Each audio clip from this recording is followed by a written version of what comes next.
রাধে রাধে বন্ধুরা, দেখো একটা জিনিস বানালাম, তাই ভাবলাম তোমাদের সঙ্গে শেয়ার করি। এই দেখো আমার গোপুনাথের প্যান্ট বানালাম।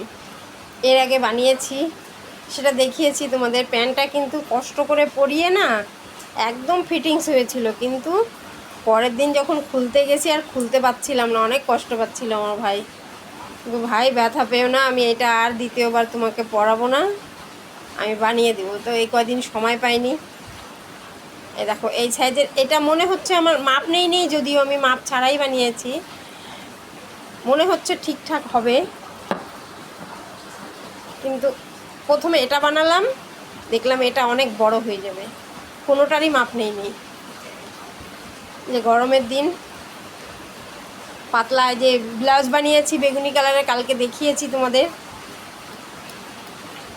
তো ওটারই লাইলিং বেঁচেছিল, লাইলিং দিয়েই পাতলা, বলো কি সুন্দর হয়েছে না?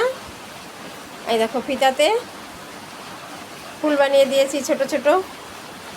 যদি এটা আমার গোপুর বড় হয়ে যায়, তো আমাদের সামনে বাড়ি ওদের বড় আছে গোপাল, বা যে কোনো কাউকে বড় গোপাল যার আছে তাকে দিয়ে দেব।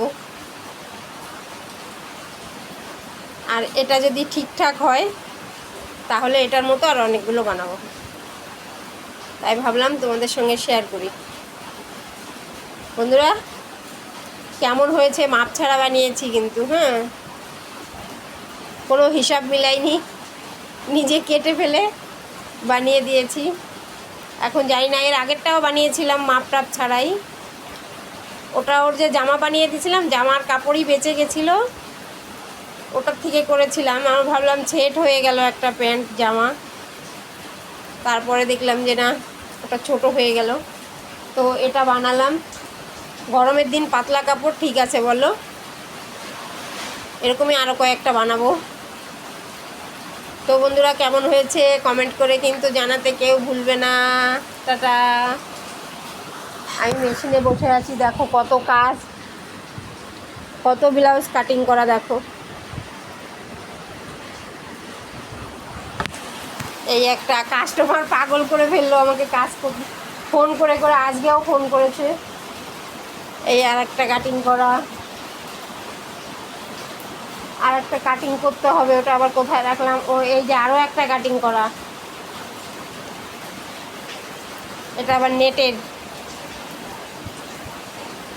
এগুলো বানাবো যখন সবই তোমাদের সঙ্গে শেয়ার করব।